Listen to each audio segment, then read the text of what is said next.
और जनक जी आज बहुत प्रसन्न हैं, क्योंकि मिथिला नरेश जो जनक जी हैं आज उनकी प्रसन्नता का कोई ठिकाना नहीं है, क्योंकि यही वो खेत हुआ करते थे जहाँ पर माता सीता यहाँ जमीन से निकली। राजा रावण ने अपने दूतों के द्वारा पीछे गए होइएगा या जाइएगा, उस घड़ा को गड़बा दिए। गड़बा देने के बाद मिथिलांचल में पानी पड़ना, बारिश होना बंद हो गया, अकाल पड़ गया। हाँ, अकाल था उस समय, अकाल पड़ गया। हम सब सीरियलों में देखते होंगे, हम सब रामायण रामचरितमानस में देखते होंगे।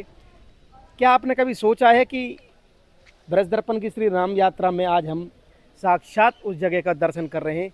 हल चलाते हुए रावण के द्वारा जो कलश गाड़ा गया था रक्त भरा, वो हल से टकराने पर वो फूटा। फूटने पर उसमें से अष्ट सखी दिव्य सिंहासन सहित जो है निकली, प्रकट हुई। पिछले वाले हिस्से में जो आप देखेंगे ये वह स्थान है जहाँ पर जब हल चला रहे थे जनक जी, तो जो माँ जो धरती में मिली है, ये सरोवर को जो कहते हैं, आइए मैं आपको उसका दर्शन कराने वाला हूँ।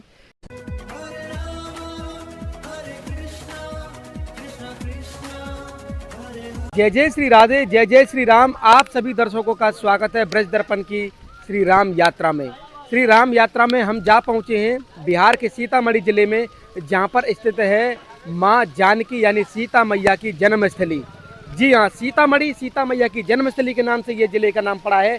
और मैं आपको बता दूं, इसको कहते हैं पुनौरा धाम, जो कि आप मेरे पीछे देख रहे हैं। प्रभु श्री राम की संपूर्ण यात्रा में आज हम जा पहुँचे हैं इस पुनौरा धाम में, क्योंकि यहाँ सीतामढ़ी जो कि सीता मैया की यहाँ पर जन्मभूमि है। और आइए आपको लेके चलते हैं जगत जननी माँ जानकी भूमि यानी जन्मभूमि, सीता मैया की जन्मभूमि। इसी रोड के सारे मंदिर की तरफ चलेंगे। इस समय बारिश 24 घंटे से यहाँ पर बारिश हो रही है, और मेरा आप सभी निवेदन है आप लोगों से कि आप इस वीडियो को शेयर, लाइक और सब्सक्राइब करना ना भूलें। जी हाँ, लाइक का बटन है, आप लाइक कर दीजिए वीडियो को, ताकि ये वीडियो हमारी और सनातन धर्म की जागृति में आगे की तरफ आगे बढ़े।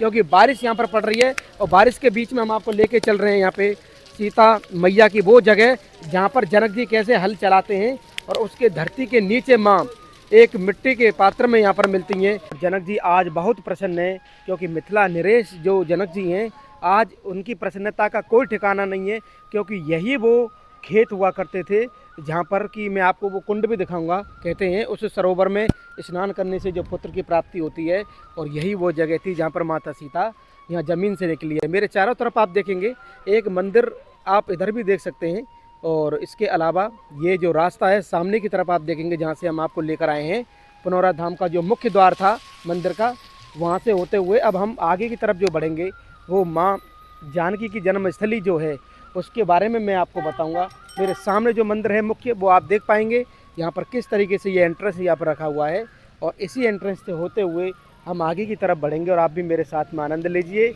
माँ जानकी की जन्मस्थली। जी हाँ, इसी प्रकार से आप दिव्य दिव्य जगहों का दर्शन करेंगे ब्रज दर्पण की श्री राम यात्रा के दौरान। और ये हमारे और आपके लिए प्रभु श्री राम और मैया सीता का ही वरदान है, जो कि हम आपको यहाँ पर लेकर आएँ। दोनों तरफ ये अशोक के वृक्ष यहाँ पर लगे हुए हैं, और ये अशोक के वृक्ष के दोनों साइड में उसके बीच में हम इस पथ से जा रहे हैं। और हमारी उत्सुकता जो है अंदर की, वो अपने आप में अद्भुत है कि कैसे हम सामने देख पा रहे हैं कि माँ जानकी की जन्मस्थली पुनौरा धाम ये सीतामढ़ी में है, जो कि बिहार ज़िले में पड़ता है। और कहते हैं कि जनक जी को जब हल चलाया है तो एक मिट्टी के पात्र में मैया सीता यहाँ पर मिली हैं। वो जगह का भी मैं आपको दर्शन कराऊंगा जहाँ पर ये खेत हुआ करता था। लेकिन आप इस समय देख पा रहे हैं हम बिहार के सीतामढ़ी में आपको दिखा पा रहे हैं माँ सीता की जन्मभूमि का दर्शन आप करने वाले हैं। ये देखिए मेरे पीछे माँ जानकी की जन्मस्थली, जो कि इस समय मंदिर मेरे पीछे देख सकते हैं। और मंदिर के दूसरे साइड में आप जब देखेंगे यहाँ पर प्राकृतिक जो आप देख रहे हैं, पहले मैं दर्शन कराऊं उससे पहले आपको मैं दिखाना चाहता हूँ। ये देखिए, ये चारों तरफ की जो परिक्रमा है इस मंदिर की, उस परिक्रमा का हम और आप दर्शन करेंगे, और आनंद लीजिए आप इस अद्भुत स्थान का, जो कि आप इस समय देख पा रहे हैं।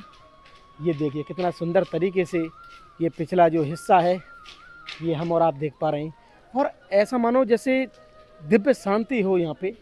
और संत भगवान का भी हम यहाँ दर्शन कर सकते हैं, जो कि यहाँ पर जो भक्त लोग हैं वो भी यहाँ पर आते हैं। और मंदिर के पिछले वाले बगल वाले हिस्से से हम चल रहे हैं, और आपको एक एक चीज़, क्योंकि ये जो भूमि है ये अपने आप में पतित पावनी भूमि है, क्योंकि यहाँ माँ सीता का जो प्राकट्य होता है भूमि से। हम सब सीरियलों में देखते होंगे, हम सब रामायण रामचरितमानस में देखते होंगे। क्या आपने कभी सोचा है कि ब्रज दर्पण की श्री राम यात्रा में आज हम साक्षात उस जगह का दर्शन कर रहे हैं जिस दर्शन के लिए कहते हैं प्रभु श्री राम और सीता मैया की विशेष कृपा चाहिए। आप सब भाग्यशाली हो तो मेरे साथ में ये अद्भुत आप देखिए यहाँ पर ये बनाया हुआ है कि मंदिर के पिछले वाले हिस्से में ये बहुत ही सुंदर स्थान जो कि यहाँ पर बनाया हुआ है, जैसे वन बगीचा पहाड़ जो होते हैं उस तरीके से यहाँ पर इसको सजाया गया है। और बिहार सरकार के द्वारा इस स्थान को बहुत सुंदर तरीके से यहाँ पर बनाया गया है, सजाया गया है, क्योंकि ये बिहार ज़िले का मैं कहूँ तो सबसे महत्वपूर्ण जगह है माँ सीता की जन्मस्थली। ये अद्भुत स्थान जो कि हम आपको दिखा रहे हैं, मेरे पिछले वाले हिस्से में जो आप देखेंगे ये वह स्थान है जहाँ पर जब हल चला रहे थे जनक जी तो जो माँ जो धरती में मिली है, ये सरोवर को जो कहते हैं, आइए मैं आपको उसका दर्शन कराने वाला हूँ। लेकिन इस समय 24 घंटे से यहाँ पर बारिश हो रही है और 24 घंटे से जो बारिश हो रही है उसका नतीजा ये है कि आप देख पा रहे होंगे यहाँ पर कितना पानी ही पानी है। और हमको बारिश के बीच से यहाँ पर ये दर्शन कराना है। मेरे इधर छोर पे आप देखेंगे पार्क है और इधर छोर पे भी एक सुंदर सा पार्क है, दोनों तरफ पार्क हैं। और हम आगे की तरफ बढ़ रहे हैं आपको और दिखाना चाहते हैं। कहते हैं कि इसी सरोवर में कभी ये जो सरोवर आप देख पा रहे हैं यही वो सरोवर था जहाँ पर कभी जनक जी जब हल चला रहे थे तो माँ सीता इस सरोवर के बीच से यानी कि मिट्टी के पात्र में यहाँ पर सीता मैया मिली हैं जनक जी को। और उन्होंने बड़े आनंद में जब उन्होंने देखा कि ये अंदर क्या है तो उन्होंने देखा तो माँ सीता उनको मिली और पुत्री के रूप में। ये अलौकिक सरोवर में आज भी कहते हैं कि जो भक्त लोग स्नान करते हैं उन्हें पुत्र प्राप्ति का यहाँ पर फल जो है वो यहाँ पर मिलता है। बड़े भाव के साथ में ये अलौकिक स्थान का आप दर्शन कर पा रहे हैं ब्रज दर्पण चैनल के माध्यम से।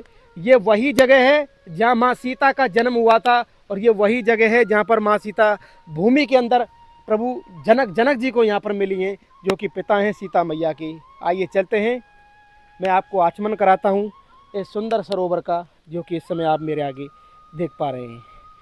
जय हो सीता मैया की, जय हो जय हो जय श्री राम सीता। मन को आनंदित, आपको ये वीडियो कैसा लग रहा है मुझे कमेंट में ज़रूर बताना कि किस तरीके का ये दर्शन है और किस तरीके का आपको महसूस हो रहा है। यहाँ पे आपके कमेंट के रूप में मैं जानना चाहता हूँ। लेकिन एक पल से निहारिए इस जगह को, बहुत ही अलौकिक मन को आनंद देने वाला ये स्थान है। और आभास भी होता है कि माँ सीता यकीनन यहाँ पर इस भूमि से यहाँ पर निकली हैं। ये आम के वृक्ष देखिए कितने सुंदर सुंदर आम के वृक्ष हैं और उधर आप देख सकते हैं कैसे विशाल विशाल यहाँ पर वृक्ष है। चारों तरफ सरोवर के वृक्ष यहाँ पर लगे हुए हैं और ये अद्भुत जो सरोवर का हम दर्शन कर पा रहे हैं ये हमारे और आपके लिए अपने आप में अद्भुत है। और ये ऊपर घटाएं देखिए आप, ऊपर बारिश ज़बरदस्त बारिश हो रही है।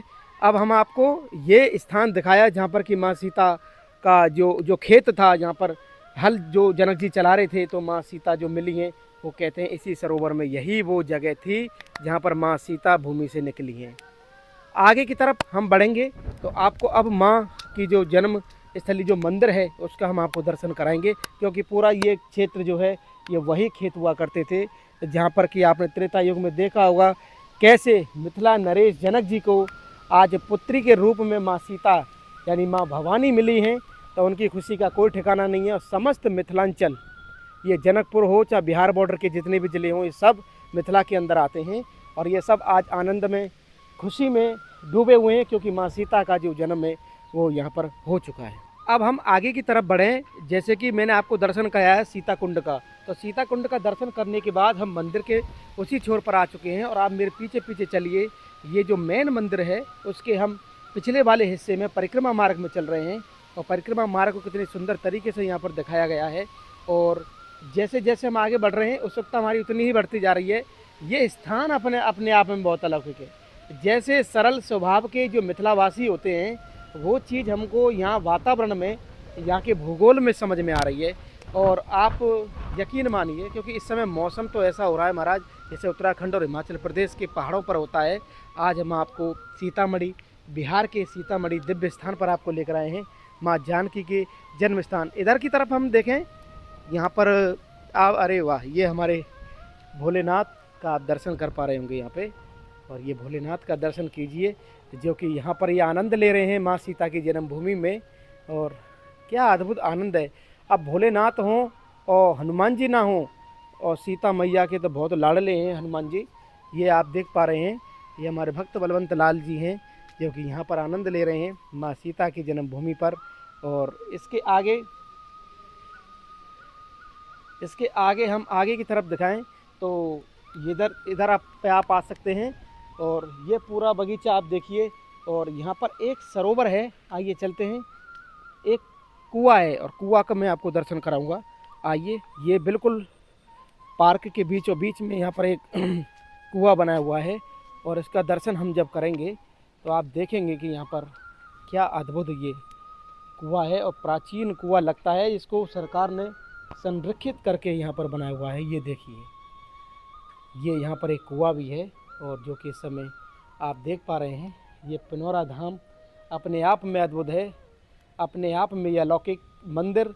यही वो जगह जो माँ सीता यहाँ भूमि में मिली हैं आज महाराज जनक को, और मिथिला नरेश को पुत्री के रूप में यहाँ पर एक देवी का प्रागट्य इस पिनौरा धाम में होता है। हम मंदिर में प्रवेश करने वाले हैं और उस स्थान का दर्शन करने वाले हैं आज ब्रज दर्पण श्री राम यात्रा के दौरान, जहाँ पर कि माँ सीता इस भूमि से यहाँ पर निकलती है। मंदिर में एंट्रेंस करते ही ये जो छवि आप देख रहे हैं, यही वो लीला को पूरी को इंगित कराता है कि आज जनक जी बहुत प्रसन्न हैं, क्योंकि बेटी के रूप में उनको आज सब कुछ मिल चुका है। और ये देखिए, ब्रह्मा विष्णु महेश तीनों पुष्प वर्षा कर रहे हैं, और ये माँ जो सीता है वो आप इस समय देख पा रहे हैं। मंदिर में आगे हम प्रवेश करें तो मंदिर में प्रवेश करते ही आप सबसे सामने जो देखेंगे, ये हमारे जो प्रभु जो यहाँ पर जानकी जी का जो मंदिर है, एकमात्र मंदिर, तो उसका आप दर्शन यहाँ पर कर पा रहे हैं। तो मंदिर के बिल्कुल सामने हम खड़े हुए हैं। आज हमारा बहुत भाग्य है कि हम ऐसे दिव्य स्थान पर यहाँ पर आए हैं आपको लेकर, और हमारे पुजारी बाबा जो यहाँ पर पूजा करते हैं, इस स्थान की जो महिमा है इन्हीं के मुख से हम जानेंगे। प्रभु जी, वृंदावन से हम आए हैं, आपको राधे राधे। किस तरह का दर्शन है, किस तरह की लीला है इस भूमि की? जिस समय राजा जनक जी यहाँ के राजा थे, जिस समय इस राज्य का नाम मिथिला राज था, आज भी लोग मिथिले के नाम से जानते हैं। उस समय राजा दशरथ जी के राज्य का नाम अयोध्या राज से जाना जाता था। ठीक है। लंकापति रावण के राज्य जो है लंका राज से जाना जाता था। बाली के राज्य जो है किष्किंधा राज से जाने थे। ऐसे ऐसे राज बटा हुआ था। उस समय राजतंत्र था, राजा होते थे, उनके बाद उनके पुत्र बनते थे, उनके बाद उनके प्रपौत्र बनते थे। अभी हम लोग प्रजातंत्र में जी रहे हैं। विष्णु पुराण के अनुसार मिथिला राज की चौहद्दी उत्तर में हिमालय, दक्षिण में गंगा, पूरब में कोसी नदी, पश्चिम में नारायणी गंडकी नदी, 64 कोस चौड़ा, 96 कोस लंबा इसका क्षेत्रफल। मिथिलांचल का यहाँ के राजा जनक जी राजा थे। शिव जी यानी शंकर भगवान के 4 प्रमुख शिष्य थे। शिष्य सारे दुनिया है, लेकिन उसमें 4 प्रमुख थे। राजा जनक जी महाराज, लंकापति रावण, परशुराम जी, बानासुर। एक बार शिव जी की सभा लगी, जिसमें चारों शिष्य को आमंत्रित किए, जिसमें 2 शिष्य उपस्थित हो पाए, राजा जनक जी महाराज, लंकापति रावण। दोनों शिष्य के बीच वेद पुराण में शास्त्रार्थ होने लगा, सत्संग होने लगा। सत्संग शास्त्रार्थ करते करते राजा जनक जी जीत हासिल किए, राजा रावण पराजित हो गए। ये देखकर शंकर भगवान ने एक धनुष देकर जनक जी महाराज को पुरस्कृत किए। वही धनुष जो धनुष श्री राम जी स्वयंवर में तोड़े हुए थे। ये देखकर राजा रावण बड़ा दुखी हो गया कि हमने अपना 10 सिर काटकर इनका पूजा अर्चना करते हैं, फिर भी हम पराजित हो गए। राजा जनक जीत हासिल कर लिए। इसको मन में ईर्ष्या बना लिए कि राजा जनक जी से हमें बदला लेना है। मतलब टीस थी रावण की। इसके बाद वो लंका वापस गए। राजा जनक जी अपने मिथिलांचल वापस आए। अपने अपने राज चलाने लगे। हर राजा अपने अपने राज्य में कर के रूप में कुछ न कुछ लेते हैं, जिसको अंग्रेजी में हम लोग टैक्स बोलते हैं। कर के रूप में कुछ ना कुछ लेते हैं। हाँ लेते हैं, कोई न्याय ढंग से, कोई थोड़ा अन्याय ढंग से। राजा रावण जो थे वो बली नहीं थे, महाबली थे। बुद्धिमानों में उनका महाबुद्धिमान गिनती होता है, पंडितों में महापंडित, विद्वान में महाविद्वान। वो निशाचर कुल से थे। तो निशाचर कुल जो है थोड़ा तामसी दिमाग के तामसी होते ही है। और साथ साथ उनका जो है ये भी था कि इतना बल जिसके पास हो जाएगा, सब संप्रदा जिसके पास बन जाएगा, तो अभिमान तो उसके पास तो रोकने के बावजूद भी अभिमान आ जाएगा। राजा रावण तीनों लोक में अपने बराबरी के युद्ध करने के लिए खोजते थे। देवी देवता लोग भी भाग जाते थे। राम जी को आना था द्वापर में, अच्छा, लेकिन रावण के अत्याचार के कारण वो एक युग पहले आ गए, त्रेता में। गांव घर में भी हम लोग कहते हैं जो होने को द्वापर हो गया त्रेता, कहते हैं कि नहीं? ये कहावत है। कहावत है। तो त्रेता युग में अवतारित हुए, तो उन्होंने अवतारित जब पृथ्वी पर हुए तो प्रतिज्ञा किए कि पृथ्वी से, धरती से निशाचर कुल को नाश कर ही जो है हम सांस लेंगे। इसके बाद धीरे धीरे का कथा आप लोग लगभग जानते ही होइएगा। जहाँ राम कथा चलता है उस जगह किसी न किसी बहाने रावण का नाम भी लिया जाता है, इतना वो बलशाली थे। इसके बाद जो है कर जो लेते थे, हर राजा लेते हैं, आज भी ये परंपरा बना हुआ है। वो कर जो लेते थे अपने राज्य में, कर के रूप में जो असहाय लोग हैं, जिनके पास कुछ नहीं है, थोड़ा शांति से आप लोग सुनिए। कर जो लेते थे, जो असहाय लोग थे, साधु संत थे, जंगल में भजन करने वाले थे, वैसे लोगों से जो कुछ भी देने में असमक्ष है, जो हम नहीं दे पा सकते हैं, वैसे लोगों से वो शरीर से रक्त निकालते थे। और रक्त निकाल कर कलश कहिए, मटका कहिए, घड़ा कहिए, उस कलश में जमा होता था। वो जमा करते करते कलश जब भर गया रक्त से, तो तहसीलदार ने रावण के पास जमा किया। ये देखकर रावण बड़ा हर्षित, यानी बहुत खुशी हुआ। तहसीलदार ने बताया कि सरकार, ये खुश होने की बात नहीं है, ये बहुत जो है दुखद समाचार लेकर घड़ा आया है, श्रापित घड़ा है। रावण ने पूछा कि क्या श्रापित है? तो जिन जिन लोगों से, साधु संतों से हमने रक्त शरीर से निकाले हैं, वो आंसू गिराकर बोले हैं कि रावण इसी रक्त से नाश हो जाएगा, कुल नाश हो जाएगा। इसलिए आप जो है इसको बड़ा दुखद समाचार समझिए। रावण खुद ही विद्वान थे, पंडितों में महापंडित थे। वो समझ गए कि साधु संतों की वाणी, असहाय लोगों की वाणी जो है खाली नहीं जाएगी, ये हमें अवश्य भुगतना पड़ेगा।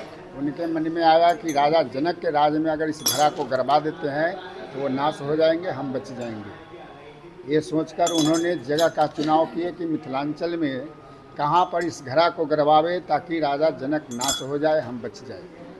ये जगह जहाँ पर जानकी जन्म स्थली हम लोग खड़े हैं, उस समय इस जगह का नाम था पुण्यारण्य वन जंगल। पुण्य यानी पुण्य होता है, अरण्य मीन्स जंगल होता है, वन होता है, यानी ये पुण्य का जगह माना जाता था उस समय।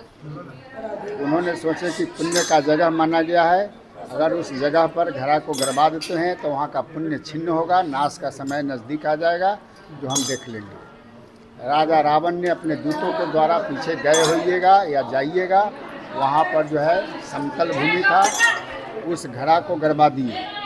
गरबा देने के बाद मिथिलांचल में पानी पड़ना, बारिश होना बंद हो गया, अकाल पड़ गया। हाँ, अकाल था उस समय, अकाल पड़ गया। यहाँ के प्रजा जो है मिथिलांचल के अकाल के रास्ता देखने लगे, अब बारिश होगी, अब बारिश होगी। देखते देखते समय 12 वर्ष निकल गया। 12 वर्ष तक जब बारिश नहीं हुआ तो सारे जनता मिथिलांचल के एकत्र होकर राजा जनक जी के दरबार पहुँचे और वहाँ जाकर राजा जनक जी से आरजू विनती प्रार्थना किए कि सरकार, अपने मिथिला में पानी क्यों नहीं पड़ रहा है, बारिश क्यों नहीं हो रहा है, इसके लिए आप कोई उपाय ढूंढिए। राजा जनक जी भी अंदर अंदर परेशान थे, लेकिन उपाय करे तो क्या करे। प्रजा के एकत्र होने पर, भारी भीड़ देखने पर उन्होंने बड़े बड़े ज्योतिष विद्या जानने वाले पंडितों को बुलवाए और कहे, आप लोग अपने ज्योतिष विद्या के द्वारा बताइए कि हमारे मिथिला में पानी क्यों नहीं हो रहा है, बारिश क्यों नहीं हो रहा है, अकाल इतना बड़ा पड़ा हुआ है, जो हम में क्या कमी है। बड़े बड़े पंडित अपने ज्योतिष के द्वारा बताए कि राजा जनक जी अगर अपने हाथ से हल चलावेंगे तो वर्षा होने की संभावना है। राजा जनक जी ने कहे कि मेरा राज्य इतना लंबा इतना चौड़ा है, जो हम आपको चौहद्दी में बताए हैं, जो सिद्ध करके जगह बताइए कि कहाँ पर वर्षा बहुत बड़ा हो जाएगा, कहाँ पर हम हल चलावे ताकि वर्षा हो। उसमें आया कि पुण्यारण्य बन जंगल में, इस जंगल का नाम आया जो पुनरा बोलते हैं इसको, जिसको पुनौरा बोलते हैं। पुण्यारण्य बन जंगल में आज भी हम लोग परिवार में अगर कोई व्रत करता है, काशी करे, कोई भी व्रत करे, चंद्र ग्रहण लगे, सूर्य ग्रहण लगे, तो उस अवसर पर हम लोग जिसका जैसा हौसला हुआ, थोड़ा जो है चावल, थोड़ा द्रव्य उसमें रखकर सारे परिवार उसको छूते हैं और फिर उसको ब्राह्मण को दान के रूप में दे देते हैं। ये कमज़ोर वर्ग के लिए हुआ, मिडिल क्लास के लोग के लिए हुआ। वो राजा थे, उनके समय, राजा जनक जी के समय एक बार सूर्य ग्रहण लगा हुआ था। सूर्य ग्रहण के अवसर पर उन्होंने एक पुण्यारण्य बन जंगल, पुण्य का जगह समझकर इस जंगल में पौंड्रिक नाम के ऋषि भजन करते थे। पौंड्रिक ऋषि भजन करते थे, उनको ये जंगल दान दे दिए, पुण्यारण्य बन जंगल। जब हल चलाने की बारी यहाँ आया कि पुण्यारण्य बन जंगल में हल चलाना है, उन्होंने कहा कि वो भूमि हमने दान दे दिए हुए हैं, वहाँ हल चलाने का अधिकारी हम है नहीं, वहाँ कैसे हम हल चलावेंगे। कुछ साधु संतों ने उन्हें राय दिए कि चलकर पौंड्रिक ऋषि से सलाह किया जाए, वो क्या राय विमर्श देते हैं। राजा जनक जी महाराज कुछ साधु संतों के साथ यहाँ आए, पौंड्रिक ऋषि से मिले और उनसे सारी समस्या बताए कि हमारे मिथिला में पानी नहीं पड़ रहा है, ज्योतिष विद्या के द्वारा आ रहा है कि राजा जनक जी यहीं हल चलावेंगे तो वर्षा होगी, इसके लिए आपका क्या विचार है। राजा जनक जी को पौंड्रिक ऋषि ने बताया कि प्रजा के भलाई के लिए आपको जो भी करना है आप स्वतंत्र हैं, आप हल चला सकते हैं। इस पर राजा जनक जी बड़े खुश हुए। सारे जनता अपने साधु संतों के साथ फिर वापस अपने राजधानी कहिए, घर कहिए, जनकपुर पहुँचे और वहाँ हल चलाने की तैयारी किए। हल चलाने की तैयारी करके जब वहाँ से चले तो विष्णु पुराण के अनुसार 88,000 साधु संत प्रजा उनके पीछे पीछे लग गए कि हमारे राजा हल चलाने चल रहे हैं बारिश के लिए। बारिश होगा, आनंद होगा। मार्केट में एक मंदिर है, मार्केट अंग्रेजी हो गया, अंग्रेजी हमको नहीं बोलना चाहिए, जब हिंदी बात कर रहे हैं। वो बाज़ार में एक मंदिर है, यहाँ से लगभग 2.5-3 किलोमीटर पर। वहाँ पर उन्होंने 88,000 साधु संतों प्रजा के लिए घास फूस के घर बनाए। रात्रि विश्राम भोजन देने के लिए वहाँ पर व्यवस्था किए। घास फूस के घर को मिथिलांचल में हम लोग जो है मड़ई बोलते हैं, मड़ई बोलते हैं। वहाँ पर जो है सारा व्यवस्था करके और यहाँ से 4 से 5 किलोमीटर उत्तर दिशा में, उस समय नाम था बैरिया, बैर का जंगल वहाँ ज़्यादा था। वहाँ पर उन्होंने जाकर हलेष्टि यज्ञ किए, हल चलाने से पहले हलेष्टि यज्ञ किए और यज्ञ करके महादेव जी की शिवलिंग स्थापना की। और वहीं से वो हल चलाना शुरू किए। हल चलाते हुए जब पीछे आए सीता कुंड के पास, तो उस समय समतल भूमि था। हल चलाते हुए रावण के द्वारा जो कलश गाड़ा गया था रक्त भरा, वो हल से टकराने पर वो फूटा। फूटने पर उसमें से अष्ट सखी दिव्य सिंहासन सहित जो है निकली, प्रकट हुई। ये देखकर राजा जनक जी ने स्तुति किए हुए हैं, भाई प्रगट कुमारी भूमिधारी झनितकारी भयहारी। स्तुति करने पर उसमें से 7 धरती में दब गई, विलुप्त हो गई, एक रह गई। एक मध्य भाग की बालिका जो है बच्ची रूप में रोने लगी। ये देखकर राजा जनक जी उसे गोद उठा लिए। उस समय से बारिश होना शुरू हो गया। उन्होंने मन ही मन सोचे कि ये भूमि दान दिया हुआ है, ये जो है यहाँ जो कुछ मिला ये पौंड्रिक ऋषि का हुआ। उन्होंने उस बच्ची को लेकर पौंड्रिक ऋषि के गोद में डाल दिए कि सरकार ये भूमि हम आपको दान दिए हैं, यहाँ जो कुछ मिला ये आपका हुआ, ये धरोहर आपका है। उस बच्ची को पौंड्रिक ऋषि के गोद में डालने के बाद बारिश और तेज हो गया। पौंड्रिक ऋषि कहे कि इसका पालन पोषण हम कर नहीं पाएंगे, कर भी लेंगे तो भविष्य में कलंकित हो जाएंगे। आप राजा हैं, आप इसे संतान के रूप में स्वीकार कीजिए। कह करके राजा जनक जी महाराज के गोद में उस बच्ची को डाल दिए और यहाँ नाम रख दिए उनका जनक पुत्री जानकी। उस समय से और बारिश तेज हो गया, देवता लोग फूलों का वर्षा करने लगे। इसके बाद बारिश से बचने के लिए स्वतः चले गए जहाँ पर कैंप गिराए हुए थे, पड़ाव डाले थे, घास फूस के मड़ई जो बनाए हुए थे वहाँ पर। वहाँ जाने के बाद बारिश जो है 6 दिन तक होते रह गया। हमारे मिथिला में बच्चा बच्ची जब जन्म लेता है तो उसके बाद जो है 6 दिन समय जब निकल जाता है, पुर जाता है, तो उसका छठी मनाया जाता है। छठी तो वहाँ पर उनका छठी मनाया गया। और धर्मशास्त्र के अनुसार नामाकरण राम श्याम जो भी हम लोग करते हैं वो जो है छठी के रोज ही करते हैं। बिल्कुल सही। लेकिन जो भी नामकरण वगैरह जो होगा वो छठी के बाद, छठी के रोज ही होता है। हाँ। लेकिन अभी का युग का समय का हम लोगों पर इतना सवार है कि अगर हमें पता चल जाए कि हमारे परिवार में गर्भ में बच्चा है, तो सारे परिवार जब खुशी में बैठेंगे तो उसका नामकरण करने लगेंगे। बच्चा होगा तो ये रखेंगे, बच्ची होगी तो ये रखेंगे। सोचते सोचते समय आया, जो रखना हुआ रख दिए। तो छठी के रोज नामकरण में वहाँ पर नारद जी ने नाम उनका सीता रखे। अच्छा। सीता क्यों रखे? हल जो हम लोग चलाते हैं उसके अग्रभाग में लोहे का फाल होता है जो मिट्टी को कोड़ता है, हाँ। उसे सीत बोलते हैं। सीत। और मिट्टी जो कोड़ते हैं उसे सिराउर कहते हैं, गड्ढा कहते हैं। क्षेत्रीय भाषा अलग अलग है, इसको मिला दोनों को मिलाने से सीता बनता है। इसीलिए नामकरण में उनका नाम वहाँ सीता पड़ा। नारद जी ने रखा है। नारद जी ने रखे हुए हैं। इस सरस्वती को आप लोग अच्छा। पढ़िएगा 10 बार, तो थोड़ा बहुत जो है आपका अर्थ निकल जाएगा। अच्छा, मंदिर के जो पिछले हिस्से में जो सीता कुंड है, यही वो जगह थी पूरे मिथिलांचल की जहाँ पर सीता माँ भूमि में मिली। बता रहे हैं। इसके बाद जो है वो अपने जनकपुर ले गए। वहाँ पालन पोषण उनका हुआ, शादी स्वयंवर हुआ। जो शिव जी ने धनुष दिए हुए थे, उनकी जो उस समय राजमहल था, चारों दिशा में 4 फाटक यानी 4 गेट था। विष्णु पुराण के अनुसार 10-10 किलोमीटर की दूरी पर चारों गेट 4 धाम बना हुआ है। उत्तर दिशा गेट पर धनुषा, जहाँ पर श्री राम जी धनुष तोड़े हुए थे। ठीक है। दक्षिण दिशा के गेट पर गिरजाघर, जहाँ पर सीता जी पूजा करने जाती थी। ठीक है। पूरब दिशा के गेट पर हरिहरनाथ कल्याणी मंदिर। अच्छा। और पश्चिम दिशा के गेट पर जलेश्वर स्थान, जो शिवलिंग हमेशा जल में डूबे रहते हैं। और बीच का जो राजमहल था वो राम जानकी मंदिर बन गया है। पीछे चलिए, सीता कुंड के बारे में कहे। जिस समय सीता जी प्रकट हुई दिव्य सिंहासन सहित, उस समय बारिश होने लगा। उस जगह को पवित्र लोग समझकर वहाँ से मिट्टी उठाने लगे। वो मिट्टी उठाते उठाते जो है गड्ढा हो गया, चंदन तिलक लगाने लगे, अपने अपने घर ले जाने लगे। वो गड्ढा हो गया जो तालाब का रूप जो है बन गया है। यही यहाँ का जो है कथा है। जानकी जी की ये जन्म स्थली है। ये पुण्यारण्य से इसका नाम पुनौरा हो गया। छठी जहाँ पर मनाया गया, उस जगह का नाम सीता जी की नामकरण सीता बनी। इसलिए सीता और मरई जो बना हुआ था, इसलिए जगह का नाम पड़ गया सीतामढ़ी। इसको हम लोग सीतामढ़ी बोलते हैं। के नाम का पूरा जो सीता जानकी जन्मभूमि संपूर्ण आनंद आज हमारे प्रभु जी ने दिया। बोलिए जानकी जन्मभूमि पुनौरा धाम की जय। जय हो जानकी मैया की। बड़ा ही सुंदर और मार्मिक जो आनंद हमको जो मिला, इसकी कोई कल्पना नहीं है। और आप जब इस लीला को सुनेंगे तो हृदय बड़ा आनंदित होगा।